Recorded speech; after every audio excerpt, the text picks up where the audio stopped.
BNP সংসদে যাবে না, দলের নীতি নির্ধারণী ফোরামে সিদ্ধান্ত হয়েছে, এমন কথা জানালেন বিএনপির স্থায়ী কমিটির সদস্য ব্যারিস্টার মওদুদ আহমদ। দুপুরে সুপ্রিম কোর্ট বার অ্যাসোসিয়েশনে খালেদা জিয়া তৃতীয় বিশ্বের কণ্ঠস্বর বইয়ের প্রকাশনা উৎসবে একথা জানান তিনি। তবে খালেদা জিয়া যেখানেই থাকবেন সেখান থেকেই গণতান্ত্রিক আন্দোলনের নেতৃত্ব দেবেন বলে জানান বিএনপি মহাসচিব মির্জা ফখরুল ইসলাম আলমগীর। আসলে সরকার মনে করে বিরোধী দলের কোনো প্রয়োজন নাই, কিন্তু তাদের নিজেদের প্রয়োজনে তারা এই বিরোধী দলের ব্যাপারে তারা কথাবার্তা বলেন। আমরা দলীয়ভাবে সিদ্ধান্ত নিয়েছি যে আমাদের কোনো নির্বাচিত এমপি তারা শপথ নেবেন না, এটা আমাদের দলীয় সিদ্ধান্ত। আমরা সবাই অত্যন্ত আশাবাদী। আমরা বিশ্বাস করি আমাদের নেত্রী তিনি যেখানেই থাকুন, জেলে থাকুন আর বাইরে থাকুন, তিনি আমাদের অনুপ্রেরণা, তিনি আমাদেরকে নেতৃত্ব দিয়ে গণতন্ত্রকে মুক্ত করবেন ইনশাআল্লাহ। বিএনপির ভারপ্রাপ্ত চেয়ারম্যান তারেক রহমান ও তার স্ত্রী ডাক্তার জোবাইদা রহমানের নামে ইংল্যান্ডের একটি ব্যাংকের 3টি হিসাব জব্দে প্রয়োজনীয় ব্যবস্থা নিতে নির্দেশ দিয়েছে ঢাকার সিনিয়র সেশন জজ আদালত। দুর্নীতি দমন কমিশন দুদকের আবেদনে ঢাকার মহানগর সিনিয়র স্পেশাল জজ কে এম ইমরুল কায়েস এই আদেশ দেন। দুদকের আইন শাখার মহাপরিচালক মইদুল ইসলাম ডিবিসি নিউজকে জানান, দুদকের এ সংক্রান্ত একটি পারমিশন মামলার শুনানি শেষে বিচারক এই আদেশ দেন। ইংল্যান্ডের স্যান্টান্ডার ব্যাংকের ওই 3 হিসাবের একটি তারেক রহমানের, একটি তার স্ত্রী জোবাইদা রহমানের ও অন্যটি তারেক রহমানের একটি প্রতিষ্ঠানের। ওই 3 অ্যাকাউন্টে প্রায় 60,000 পাউন্ড জমা আছে। মইদুল ইসলাম জানান, আদেশটি স্বরাষ্ট্র মন্ত্রণালয়ের মাধ্যমে ব্রিটেনের অ্যাটর্নি জেনারেলের অফিসে পাঠানো হবে। সেখানে অ্যাটর্নি জেনারেল অফিস সংশ্লিষ্ট ব্যাংকে পাঠিয়ে আদেশ কার্যকর করবেন।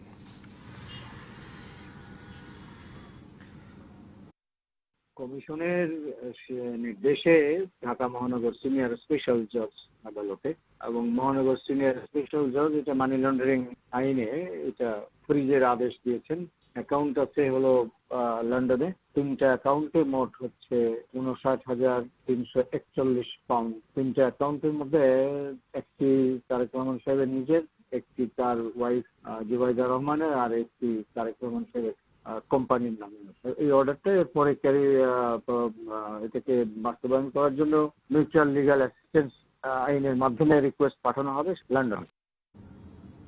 শুধু নুসরাত হত্যা নয়, দলীয় শৃঙ্খলা ভঙ্গের সাথে যুক্ত কাউকে ছাড় দেবে না বলে জানিয়েছে আওয়ামী লীগের কেন্দ্রীয় নেতারা। অন্য দল থেকে যারা আওয়ামী লীগে যোগ দিয়েছেন তাদের খোঁজ খবরও রাখা হচ্ছে।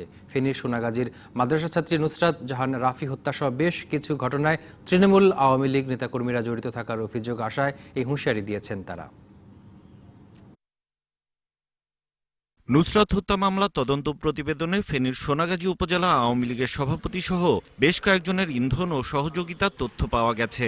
এরই মধ্যে ওই ঘটনায় জড়িত থাকার অভিযোগে গ্রেপ্তার করা হয়েছে স্থানীয় আওয়ামী লীগ নেতা ও পৌর কাউন্সিলর মুকসুদ আলমকে। আর মূল 2 আসামির জবানবন্দিতে সোনাগাজী উপজেলা আওয়ামী লীগের সভাপতি রুহুল আমিনের কথাও এসেছে। এরকম নির্মম বর্বরোচিত ঘটনায় ইন্ধন, মদদ ও প্রশ্রয়দাতা হিসেবে সরকারি দলের স্থানীয় নেতাকর্মীদের নাম আসায় বিব্রত কেন্দ্রীয় নেতারা। অপরাধ করার পরে অপরাধীকে রাজনৈতিক শেল্টার নেওয়ার একটা প্রবণতা আছে। কে কোন দলের এটা আমাদের দেখার বিষয় নয়। অপরাধীকে আইনের আওতায় শাস্তি দেওয়াটাই হচ্ছে আমাদের কর্তব্য, এবং এই ব্যাপারে আমরা অত্যন্ত কঠোর। এই দলের শৃঙ্খলা ভঙ্গ করতে কিন্তু মন্ত্রিত্ব পর্যন্ত চলে গেছে, আমাদের দলের সর্বোচ্চ পদও কিন্তু চলে গেছে। কাজেই এই জায়গাতে আমাদের 0 টলারেন্স। আর যারা অন্য দল থেকে আওয়ামী লীগে এসেছেন তাদের উপরও নজরদারি চলছে। হয় কি, নির্বাচন করার সময় অনেকে সম্পৃক্ত হয়ে যায়, দলের সঙ্গে তখন থেকে যায়। এক্ষেত্রে অনেকেই আছে যে পজিটিভ ভাবেই দলটা করতে চায়, যাদের মধ্যে রাজনীতি আছে, সমাজ সচেতনতা আছে, আবার কিছু কিছু আছে সুবিধাবাদী। তো এই সুবিধাবাদী কিছু অংশ আমাদেরকে অনেক সময় বিব্রতকর অবস্থার মধ্যে ফেলে দিচ্ছে। রাজনৈতিক দলের নেতাকর্মী যারা বিভিন্ন সময় বিভিন্ন জায়গায় আওয়ামী লীগে যোগদান করেছে বলে এরকম কথা উঠেছে, সেগুলোর সম্বন্ধে তথ্যপত্র সংগ্রহ করা হয়েছে, তালিকাও একটা প্রণয়ন করা হয়েছে এবং সেগুলো যাচাই বাছাই করা হচ্ছে। 6 এপ্রিল পরীক্ষা দিতে গেলে নুসরাতকে মাদ্রাসার ছাদে ডেকে নিয়ে শরীরে কেরোসিন ঢেলে আগুন ধরিয়ে দেয়া হয়। ঢাকা মেডিকেলের বার্ন ইউনিটে 5 দিন মৃত্যুর সঙ্গে লড়াই করে হার মানে প্রতিবাদী এই শিক্ষার্থী। হিমেল মাহবুব, ডিবিসি নিউজ, ঢাকা। মাদ্রাসা ছাত্রী নুসরাত হত্যাকাণ্ডের ঘটনায় আর্থিক লেনদেনের বিষয়টি অনুসন্ধান করছে পুলিশের অপরাধ তদন্ত বিভাগ। সিআইডির অর্গানাইজড ক্রাইম ইউনিট। হত্যাকাণ্ডে কারা টাকা দিয়েছে তা জানতে চাইছেন কর্মকর্তারা। সিআইডি কর্মকর্তারা বলছেন, হত্যাকাণ্ডে অর্থ লেনদেন হয়েছে বলে যে অভিযোগ রয়েছে, সিআইডি সেই অর্থের উৎস খুঁজে বের করবে। আলোচিত এই মামলায় এ পর্যন্ত 18 জনকে গ্রেপ্তার করেছে পুলিশ ও পিবিআই। এর মধ্যে 4 জন আদালতে স্বীকারোক্তিমূলক জবানবন্দি দিয়েছে। অভিযোগ উঠেছে, নুসরাত হত্যায় অর্থের যোগান দিয়েছিলেন স্থানীয় কয়েকজন। ফেনীর সোনাগাজীর ফাজিল মাদ্রাসার ছাত্রী নুসরাতকে অধ্যক্ষের বিরুদ্ধে শ্লীলতাহানির অভিযোগ করায় 6 এপ্রিল হাত পা বেঁধে গায়ে কেরোসিন ঢেলে আগুন ধরিয়ে দেওয়া হয়। 4 দিন জীবনের সঙ্গে লড়ে 10 এপ্রিল রাতে তিনি ঢাকা মেডিকেলে মারা যান।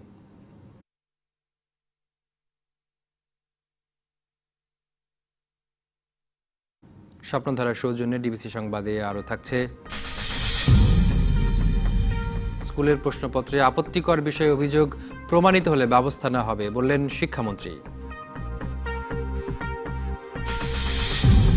হাতিরঝিলের বিজিএমএ ভবন ভাঙার কাজটি প্রযুক্তিগতভাবে মোটেই সহজ নয় বলে জানিয়েছেন বিশেষজ্ঞরা। 2-3টি পদ্ধতি ব্যবহার করে ভবন ভাঙার কাজটি শেষ করা সম্ভব হলেও বাংলাদেশে সেসব প্রযুক্তি নেই, তাই একটি সমন্বিত উদ্যোগের কথা বলছেন তারা। সারা বিশ্বে এখন ভবন ভাঙতে বিস্ফোরক ব্যবহার করে নিয়ন্ত্রিত পদ্ধতি ব্যবহার করা হয়। এ পদ্ধতিতে ঝুঁকি কম এবং দ্রুত কাজ শেষ করা যায়, কিন্তু তার খরচ অনেক বেশি। আরেকটি হচ্ছে গাইতি শাবল ব্যবহার করে ধীরে ধীরে ভাঙা, যা ঝুঁকিপূর্ণ ও সময় সাপেক্ষ। কিন্তু এ পদ্ধতিতে ভবন থেকে বের হওয়া ধ্বংসাবশেষ আবার ব্যবহার করা সম্ভব। হাতিরঝিলের বিজিএমই ভবন ভাঙার ক্ষেত্রে 2টি পদ্ধতির কথাই ভাবা যেতে পারে বলে জানালেন বিশেষজ্ঞরা। উন্নত দেশে যেটা করা হয় সেটা হচ্ছে যে কন্ট্রোল ডেমোলিশন। সময়ের দিক থেকে সেটা অ্যাডভান্টেজিয়াস, বাট যদি আমি রিইউজের দিক থেকে সেটা আবার ভালো হবে না। একটা সমন্বিত পরিকল্পনা দরকার এবং কিভাবে করলে পরিবেশের ক্ষতি মিনিমাইজ করে করা সম্ভব। তবে কি পদ্ধতিতে ভবনটি ভাঙা হবে সে সিদ্ধান্ত নিতে ফায়ার সার্ভিস, স্বাস্থ্য অধিদপ্তর এবং পরিবেশ অধিদপ্তরকে যুক্ত করে একটি সমন্বিত কর্মপরিকল্পনা ঠিক করার উপর পরামর্শ দিচ্ছেন তারা। একটা অ্যাডভাইজারি কমিটি বা এক্সপার্ট কমিটি, তারা গভর্নমেন্ট এজেন্সিকে অ্যাডভাইস করবে যে আপনাদের এই ভবনটা ভাঙার জন্য সকল কিছু বিচার বিশ্লেষণ করে এই মেথডে যাওয়া উচিত। এরকম একটা কমিটির স্ট্রাকচারাল ইঞ্জিনিয়ার থাকবে, অবভিয়াসলি হেলথ অ্যান্ড সেফটির ধরনের ফায়ার ব্রিগেডের লোক থাকতে হয়, পরিবেশের লোক থাকতে হবে, কারণ পলিউশন তৈরি হবে, সেটা কন্ট্রোল মিটিগেশন কীভাবে করবেন, মিলিয়ে জিনিসটাকে করতে হবে যাতে সবার ইন্টারেস্টটাকে এখানে কেটার করা যায়। 2008 সালে বিজয় সরণির র্যাঙ্কস ভবন শাবল গাইতি দিয়ে ভাঙা হয়। এ কাজ করতে গিয়ে নিহত হয়েছিলেন 4 শ্রমিক। ইশরাত জাহান উর্মি, ডিবিসি নিউজ, ঢাকা। নরসিংদীতে বাংলাদেশ সড়ক পরিবহন কর্পোরেশন বিআরটিসির 39টি বাসের মধ্যে মাত্র 12টি সচল আছে, আর 27টি বাসের প্রায় 10 বছর ধরে পরিত্যক্ত অবস্থায় বাস ডিপোতে পড়ে আছে। এতে চলাচলের অনুপযোগী হয়ে পড়েছে বাসগুলো। নরসিংদী শহর থেকে বিআরটিসি বাসের যাত্রা শুরু 80-র দশকে। দীর্ঘদিন মানসম্মত যাত্রী সেবা দিয়েও সুনাম অর্জন করেছিল বিআরটিসি। কিন্তু গত 10 বছর ধরে এই ডিপো থেকে নরসিংদী ঢাকা সড়কে বিআরটিসি বাস চলে না। আন্তজেলা বাস টার্মিনাল নির্মাণের পরেই বন্ধ হয়ে যায় এই ডিপো।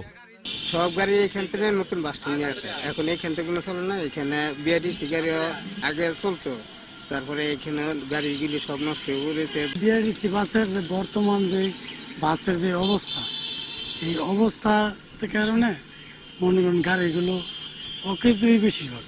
নরসিংদী ডিপোত কোনো গাড়ি নাই, যাই 2টা গাড়ি আছে, যাই 2টা গাড়ি ছিল আমরা চালাইতাম। নরসিংদীতে গুলিস্তান, গুলিস্তানতে নরসিংদী চালাইতাম, এখন তাও নাই। যদি আমাদের এই ডিপোটা আবার নতুন করে খুললা দেয়, এতে বাস চলাচলের লাগি তা ব্যবসায়ী এলাকার লোকজনের যাতায়াত ব্যবস্থা একটু ভালো হইতো। এ বিষয়ে কথা বলতে রাজি হননি নরসিংদী বিআরটিসি ডিপোর ব্যবস্থাপক। তবে ডিপোর কারিগরি প্রধান জানান, নরসিংদী ঢাকা রুটে 39টি গাড়ি বরাদ্দ থাকলেও সচল মাত্র 12টি। এগুলো চলে আবার অন্য রুটে। এই 12টা গাড়ি আমাদের যদি আমরা ডিপোর ভিতর থেকে ছাড়লে, এবং আরো সরকার যে আমাদেরকে নতুন গাড়ি দিচ্ছে বর্তমান, এই গাড়িগুলোও যদি আপনার এই ডিপোর ভিতর থেকে আমরা ছাড়ি, এবং তাহলে আমাদের এই নরসিংদীর জনগণও সেবা পাবে এবং আমাদের বিআরটিসিও ভালোভাবে চলতে পারবে।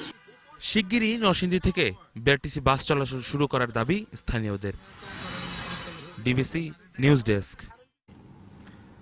সম্পত্তি ভোগ দখল করতে 30 বছর ধরে মুন্সিগঞ্জের উত্তর রামগোপালপুর গ্রামের রামা সাহাকে শিকলবন্দি করে রাখার অভিযোগ উঠেছে পরিবারের সদস্যদের বিরুদ্ধে। স্থানীয়রা রামা সাহাকে মুক্তি দিয়ে দায়ীদের শাস্তির দাবি জানান, তবে পরিবারের দাবি তিনি অসুস্থ এবং তাকে চিকিৎসা করানোর মতো সামর্থ্য তাদের নেই।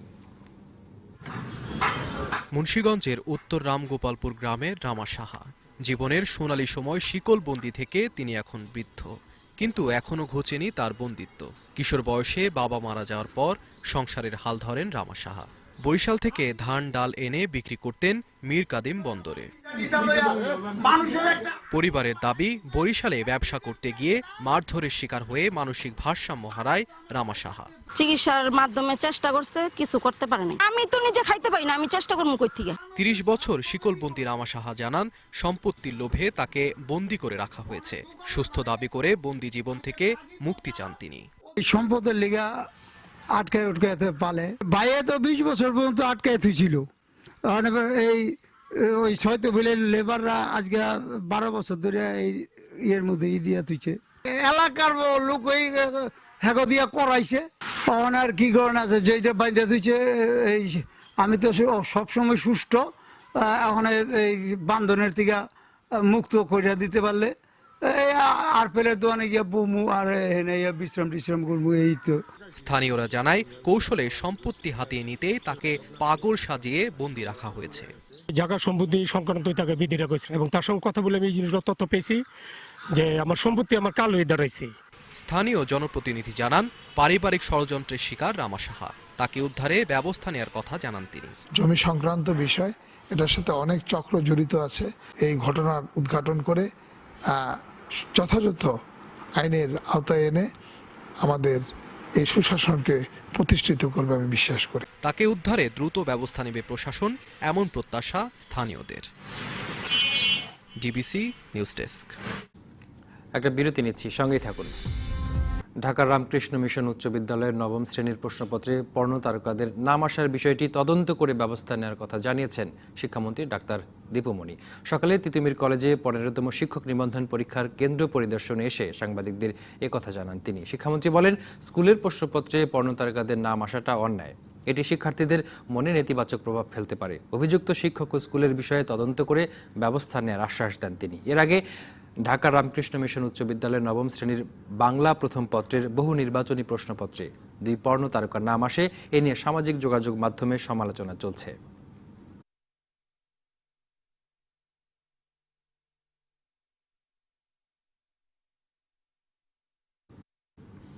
গাজীপুরের সালনায় র্যাবের সঙ্গে বন্দুকযুদ্ধে একজন নিহত হয়েছে। নিহত যুবক অস্ত্র ব্যবসায়ী ছিল বলে দাবি করেছে র্যাব। এ ঘটনায় র্যাবের 2 সদস্য আহত হয়েছে। র্যাব জানায়, রাত 2:30টার দিকে অস্ত্র কেনাবেচার খবর পেয়ে তাদের একটি টহল টিম নগরের সালনা এলাকায় পৌঁছায়। তাদের উপস্থিতি টের পেয়ে ঘটনাস্থলে থাকা কয়েকজন র্যাব সদস্যদের লক্ষ্য করে গুলি চালায়। র্যাব পাল্টা গুলি চালালে এক যুবক গুলিবিদ্ধ হয়। পরে তাকে গাজীপুর শহীদ তাজউদ্দিন আহমেদ মেডিকেলে নেওয়া হলে চিকিৎসক তাকে মৃত ঘোষণা করেন। ঘটনাস্থল থেকে একটি পিস্তল ও গুলি উদ্ধার করা হয়েছে। এদিকে বগুড়ায় বন্দুকযুদ্ধে পুলিশের তালিকাভুক্ত সন্ত্রাসী রাফিদ আনাম ওরফে স্বর্গ নিহত হয়েছে। পুলিশের দাবি, রাতে নামাজগড় ধরমপুর সড়কে 2 দল সন্ত্রাসীর মধ্যে গোলাগুলিতে তার মৃত্যু হয়।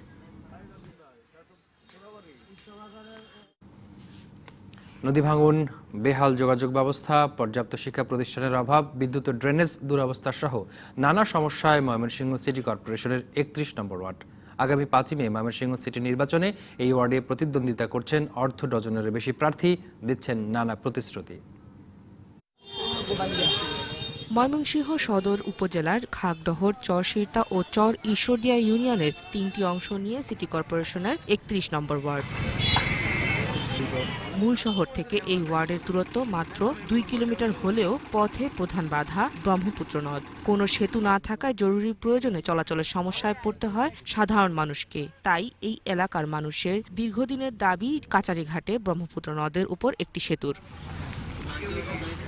অন্যদিকে নদীর ওপারে চর ঈশ্বরদিয়া, চর গোবিন্দপুর ও চর জেলখানা গ্রামে শিক্ষার জন্য রয়েছে মাত্র একটি উচ্চ বিদ্যালয় ও 3টি প্রাথমিক বিদ্যালয়। এছাড়া যোগাযোগ ব্যবস্থা খারাপ হওয়ার কারণে কৃষকদের উৎপাদিত পণ্যের ন্যায্য মূল্য থেকে বঞ্চিত হচ্ছেন তারা। আমরা চাই এই এলাকায় ভালো কমিশনার আসুক এবং এলাকার উন্নয়নের স্বার্থে কাজ করুক। জাগরে যোগ্য মনে করবাম যা করে ভালো মনে করাম তা করে আমরা ভোট দেন। হাজার হাজার মানুষ কাছারি ঘাট দিয়ে পার হন, নদী পার হয়, এখানে একটি ব্রিজ হলে খুবই উপকার হবে সকলের জন্য। নির্বাচনে এই ওয়ার্ড থেকে লড়বেন 8 জন কাউন্সিলর প্রার্থী। কাছারি ঘাটে আমাদের একটা জরুরি ভিত্তিতে ব্রিজ দরকার। আমি যদি কমিশনার হই তাহলে ব্রিজটা করার জন্য চেষ্টা করব। আমি প্রথমে শিক্ষার উপর গুরুত্ব দিব এবং এলাকায় মাদক নিয়ে সমস্যা আছে এইগুলোর দিকে একটু নজর দেব। আমি এই এলাকার মানুষের উন্নয়নের সাথে থাকতে চাই। আমি আশাবাদী যে আগামী 5ই মে যে ময়মনসিংহ সিটি কর্পোরেশন নির্বাচন হতে যাচ্ছে, ওই নির্বাচনে জনগণ আমাকে বিপুল ভোটে বিজয়ী করবে। ভোটাররা বলছেন এলাকার উন্নয়নে যোগ্য প্রার্থীকেই বেছে নেবেন তারা। এই ওয়ার্ডে মোট 12,978 জন ভোটার রয়েছে। DBC news desk.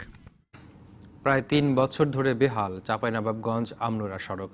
গত বছর সড়কটি সংস্কার হওয়ার কথা থাকলেও এখনও কাজ শুরু হয়নি। তবে আগামী জুনের মধ্যে এই সড়কে যান চলাচল স্বাভাবিক হবে বলে জানিয়েছে কর্তৃপক্ষ।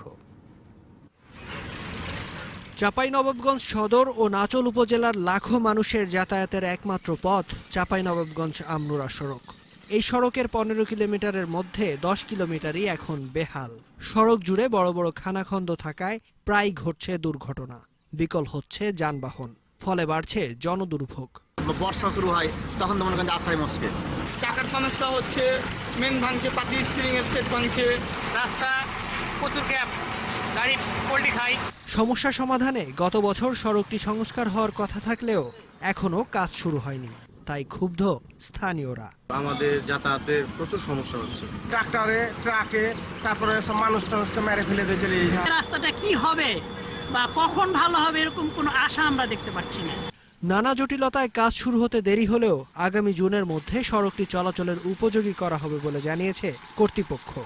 আশা করছি যে আগামী জুন মাসের মধ্যে সড়কটিতে মোটামুটি লক্ষণীয় পরিমাণ পরিবর্তন আসবে এবং এই সড়ক চলাচলে যে দুর্ভোগ মানুষের, এই দুর্ভোগটা অনেকাংশেই লাঘব হবে। তবে শুধু ভোগান্তি থেকে বাঁচানোর আশ্বাস নয়, দ্রুত কাজ শুরু করার দাবি জানিয়েছে স্থানীয়রা। DBC news desk. স্বপ্নধারা সৌজন্যে ডিবিসি সংবাদে আরও থাকছে। জনসমক্ষে প্রকাশ করা হলো মার্কিন নির্বাচনে রাশিয়ার হস্তক্ষেপ নিয়ে রবার্ট মুলারের প্রতিবেদন। রাজধানীতে আয়োজিত বিজ্ঞান উৎসবের ঢাকা আঞ্চলিক উৎসবে 30টি শিক্ষা প্রতিষ্ঠানের শিক্ষার্থীরা প্রদর্শন করল শতাধিক বিজ্ঞান প্রকল্প। দেশের মোবাইল ফিনান্সিয়াল সার্ভিস প্রদানকারী প্রতিষ্ঠান বিকাশ এবং বিজ্ঞানভিত্তিক মাসিক পত্রিকা বিজ্ঞান চিন্তা যৌথভাবে এই অনুষ্ঠানের আয়োজন করে। এবার উৎসবের স্লোগান বিজ্ঞানের বিকাশ।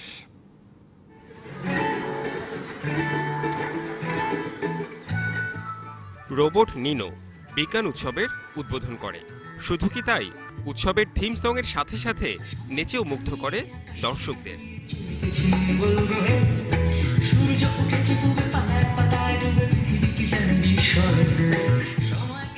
সকাল 9টার দিকে রাজধানীর মোহাম্মদপুর সেন্ট জোসেফ উচ্চ মাধ্যমিক স্কুলের মাঠে শুরু হয় বিজ্ঞান উৎসব। উৎসবে অংশ নেওয়া বিভিন্ন শিক্ষা প্রতিষ্ঠানের শিক্ষার্থীরা তুলে ধরেন বিজ্ঞান প্রকল্প।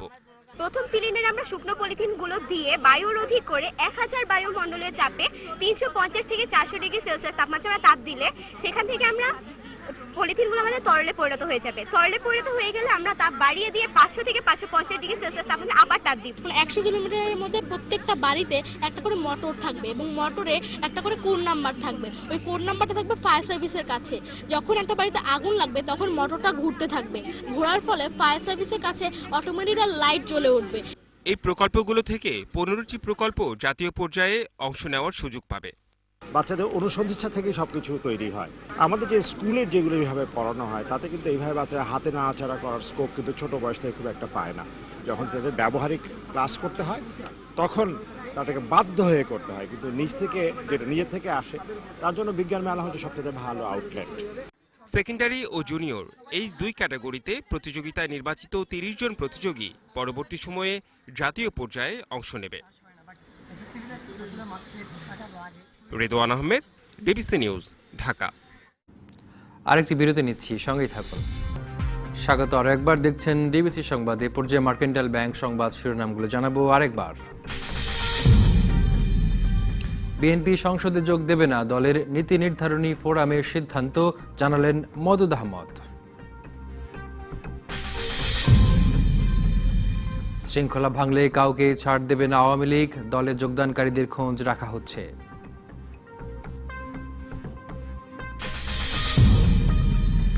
ফেনীর মাদ্রাসা ছাত্রী নুসরাত হত্যায় অর্থ লেনদেনের সংশ্লিষ্টতা অনুসন্ধানে মাঠে নেমেছে সিআইডি।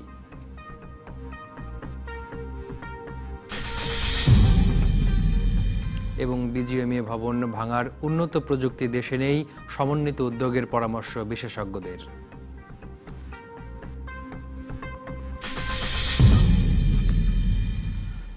তালের পাখা বদলে দিয়েছে নাটোরের একটি গ্রামের নাম। গ্রামের মানুষের জীবিকা নির্বাহের অন্যতম উৎস এখন তালপাতার পাখা তৈরি। গ্রীষ্মের খরতাপে নিম্নবিত্তের ভরসা তালপাখা, তাই বছরের ৬ মাস পাখা তৈরির কাজে ব্যস্ত থাকেন গ্রামের শতাধিক পরিবার। একটি তালগাছও নেই, তবুও তালপাতার গ্রাম বলে পরিচিত এই গ্রাম। নাটোর শহর থেকে ৪৫ কিলোমিটার দূরের হাপানিয়া গ্রামের লোকজন তালপাখা তৈরি করে জীবিকা নির্বাহ করেন। শতাধিক পরিবার এ কাজের সঙ্গে যুক্ত। পুরুষদের পাশাপাশি নারীরাও তালপাখা তৈরি করেন। সংসারের নানা কাজের পাশাপাশি পৌষের শুরু থেকে আশ্বিন মাস পর্যন্ত পাখা তৈরি করা হয়। ১০০ পাখা তৈরি করে মজুরি পাওয়া যায় ৩৫ টাকা। ৩ থেকে ৫ জন নারী একসাথে বসে ঘন্টায় ৩০০ পাখা তৈরি করেন অনায়াসে। ৭৫ বছর হলে আমি এই করি খাচ্ছি। এখন জিনিসপাতির দাম বেশি, কোনো হালে দিন যায়। পৌষের শুরুতে উত্তরের নওগাঁ ও চাঁপাইনবাবগঞ্জ থেকে তালপাতা কিনে আনা হয়। এক একটি পাতার দাম পড়ে ১০ থেকে ১১ টাকা। পাইকারদের কাছে ১২ থেকে ১৫ টাকায় বিক্রি করা হয় এক একটি পাখা। রাজধানী সহ টাঙ্গাইল, খুলনা, পাবনা ও সিরাজগঞ্জের তালপাখার চাহিদা মেটান এই হাপানিয়ার কারিগররা। প্রতি বছরে আসি, ১০ থেকে ১১ টাকা পিস কিনা, ১৫ টাকা ২০ টাকা পিস বিক্রি। লিজের ক্যাশ পাতে কিছু নাই, ব্যবসা বাণিজ্য করতে পারে না। কোন রকম প্রশিক্ষণ ছাড়াই এই কাজ করলেও দাদন নিতে হয় বলে খুব একটা লাভ হয় না কারিগরদের। মানুষের টাকা নিলেও সুদ দেওয়া লাগে, ওনারা সুদ দিতে হলে তো আর নিজেদের কিছু থাকে না, খাওয়া পড়া ছাড়া। লোন আমার সরকার দিলে ব্যবসাটা ভালোভাবে চালাতে পারবো। বিসিক কর্তৃপক্ষ বলছে কারিগররা সহায়তা চাইলে তাদের প্রশিক্ষণ ও ঋণ দিয়ে সহযোগিতা করা হবে।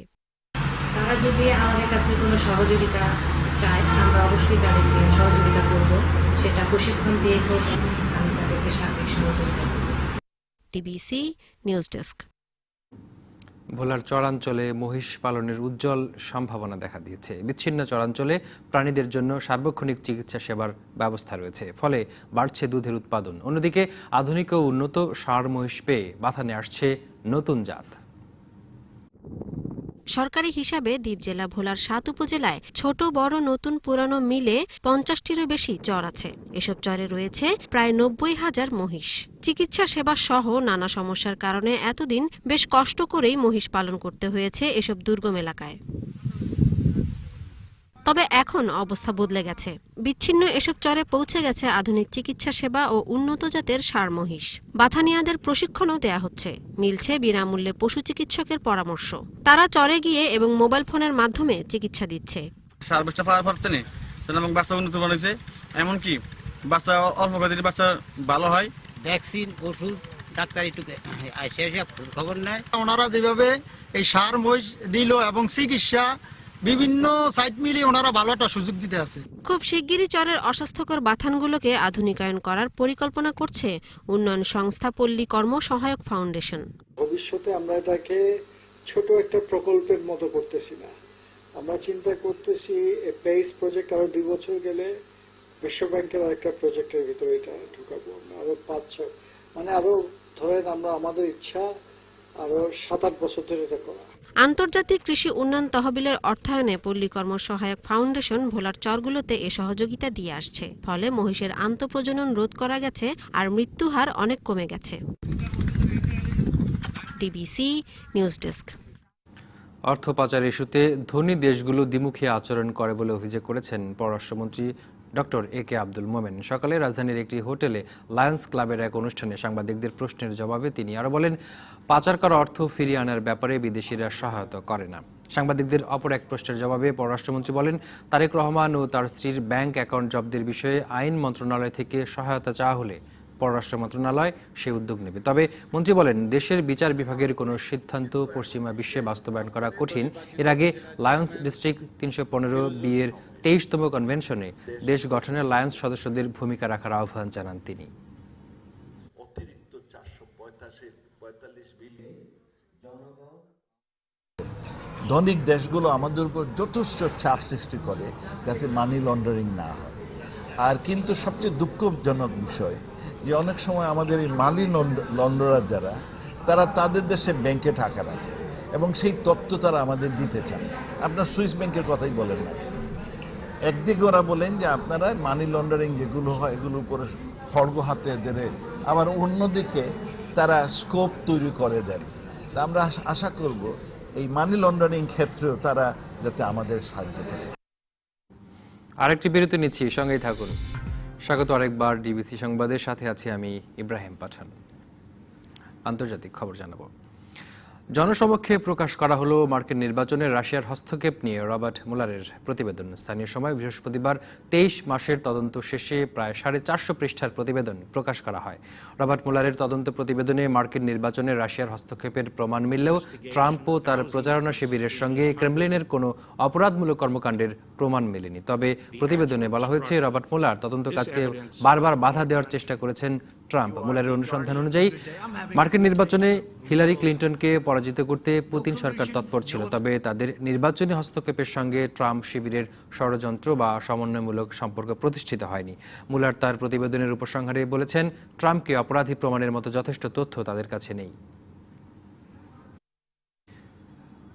ভারতের প্রধান বিরোধী দল কংগ্রেসের সর্বভারতীয় মুখপাত্র প্রিয়াঙ্কা চতুর্বেদী পদত্যাগ করেছেন। শুক্রবার এই তথ্য জানিয়েছে ভারতীয় গণমাধ্যমগুলো। সম্প্রতি নিজের দলকে নিয়েই বিরক্তি প্রকাশ করে এক টুইট করেছিলেন প্রিয়াঙ্কা চতুর্বেদী। টুইটে প্রিয়াঙ্কার অভিযোগ করেন, কংগ্রেসে পথভ্রষ্ট নেতারা বেশি গুরুত্ব পাচ্ছেন। লোকসভার দ্বিতীয় দফা ভোটের ঠিক আগে কংগ্রেসকে অস্বস্তিতে ফেলে দেয় প্রিয়াঙ্কার এই মন্তব্য। এই মন্তব্যের কিছুদিন আগে তিনি অভিযোগ করেন, উত্তরপ্রদেশের কতিপয় নেতা তাকে হেনস্থা করেছেন, যারা নির্বাচনের কিছুদিন আগে দলে ফিরে এসেছে। এ নিয়ে হতাশা জানিয়ে তিনি এই মন্তব্য করেন। এদিকে কংগ্রেস ছেড়ে শিবসেনায় যোগ দেওয়ার কথা জানিয়েছে ভারতীয় গণমাধ্যম এনডিটিভি। ফ্রান্সের প্যারিসের অন্যতম দর্শনীয় স্থাপত্য নিদর্শন নটরডেম ক্যাথেড্রাল। কয়েকদিন আগে এটির সংস্কার কাজ চলার সময় ভয়াবহ আগুন লাগে, পুড়ে ছাই হয়ে যায় গির্জাটি। এই ঘটনায় স্তম্ভিত হয়ে পড়ে গোটা বিশ্ববাসী। তবে পুনঃসংস্কারের মাধ্যমে গির্জাটিকে পুরনো অবস্থায় ফিরিয়ে আনার আশা করছে প্যারিস।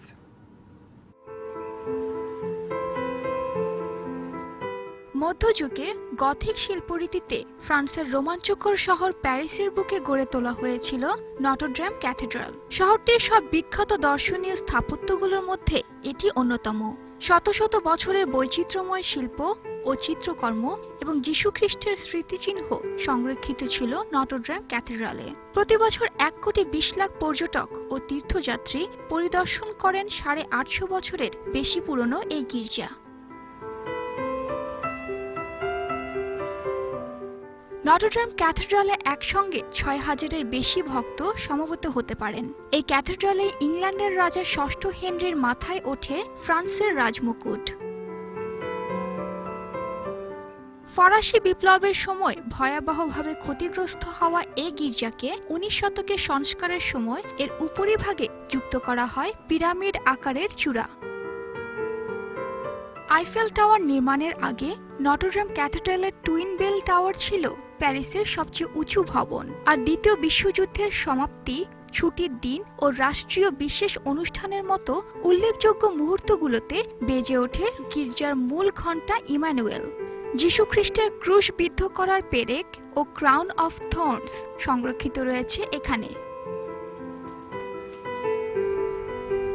গত সোমবার সংস্কার কাজ চলার সময় নটরডেম ক্যাথেড্রালে আগুন লাগার দৃশ্য দেখে ফরাসিদের পাশাপাশি কেঁদেছেন বিশ্ববাসী। তিয়াশা জাহান, ডিবিসি নিউজ ডেস্ক। এবার জানাবো এসএলএম গ্রুপ খেলার খবর।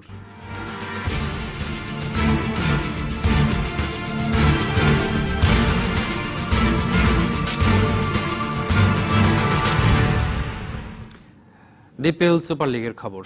মিরপুরে প্রাইম ব্যাংকের দেয়া 227 রানের টার্গেটে ব্যাট করছে আবাহনী। ফতুল্লায় মোহামেডানের জয়ের জন্য 160 রানের টার্গেটে ব্যাট করছে শেখ জামাল। আর রূপগঞ্জকে 206 রানের টার্গেট দিয়েছে প্রাইম দোলেশ্বর। মিরপুরে টস হেরে ব্যাট করতে নেমে স্কোরবোর্ডে কোনো রান না তুলে সাইফুদ্দিনের বলে আউট হন এনামুল বিজয়। আরেক ওপেনার রুবেল মিয়া ফিরেছেন 2 করে। নিয়মিত বিরতিতে উইকেট হারিয়েছে প্রাইম ব্যাংক। দলীয় 66 রানে 6 উইকেট নেই ওদের।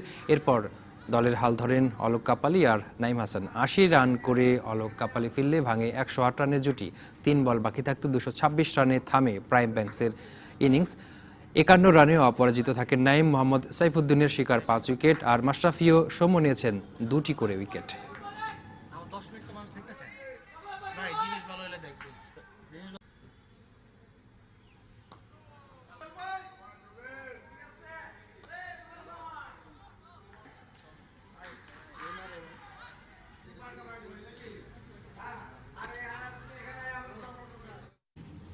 মিরপুরে ডিপিএল কভার করছেন সহকর্মী শেখ আশিক। সরাসরি চলে যাচ্ছি তার কাছে। আশিক, জানাবেন যে বিশ্বকাপ স্কোয়াডে স্থান পাওয়া বেশ কয়েকজন তারকা খেলোয়াড় আজকে মিরপুরে খেলছেন। এছাড়া বাংলাদেশ দলের কোচও আজকের এই খেলা দেখতে মিরপুরে এসেছেন। সব মিলিয়ে খেলার আপডেট এবং দলের অবস্থা জানাবেন আমাদের।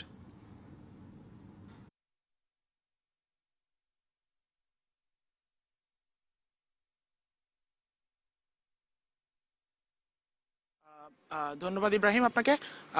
আজকে আবাহনী এবং প্রাইম ব্যাংকের যে ম্যাচটি চলছে মিরপুরে, এটি ঢাকা প্রিমিয়ার লিগের ম্যাচ হলেও এর দিকে কিন্তু বাড়তি একটু নজর থাকে। সেটি হচ্ছে আবাহনীর ম্যাচ মানে জাতীয় দলের বেশ কয়েকজন, প্রায় ৮-৯ জন খেলোয়াড় থাকেন। অধিনায়ক মাশরাফি থেকে শুরু করে সাইফুদ্দিন, বিশ্বকাপের নতুন চান্স পাওয়া, বা সাব্বিররাও আছেন।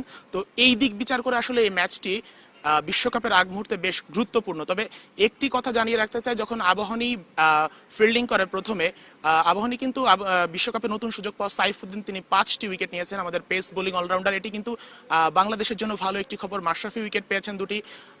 সব মিলিয়ে বাংলাদেশের স্কোয়াডে থাকা বেশ কয়েকজন এ ম্যাচে আছেন। আর কোচের কথা বলা হচ্ছিল, বাংলাদেশ জাতীয় দলের কোচ স্টিভ রোডস, তিনি কিন্তু আজকে মাঠে বসেই খেলা দেখেছেন। মেহেদি মিরাজ বা হচ্ছে সাইফুদ্দিনদের সাথে কথাও বলেছেন, পরিস্থিতি জানছেন। তিনি ছুটি কাটিয়ে যেহেতু সরাসরি মাঠে আজকেই চলে এসেছেন, ছুটি থেকে ফিরে সরাসরি মাঠে চলে এসেছেন। সকালে তামিম ছিলেন, তিনিও অনুশীলন করেছেন মাঠে। মোদ্দা কথা হচ্ছে আবাহনীর ম্যাচ ঘিরে যতটা না উত্তেজনা সুপার লিগের, এখন নাইম হাসান বল করছে। নাইম হাসান কিন্তু বাংলাদেশের যে বিশ্বকাপের যে 15 জনের স্কোয়াড আছেন, ওই স্কোয়াডের বাহিরে যে আয়ারল্যান্ড সিরিজের জন্য 2 জনকে রাখা হয়েছে, রাব্বির সাথে নাইম ইসলাম তিনি আছেন।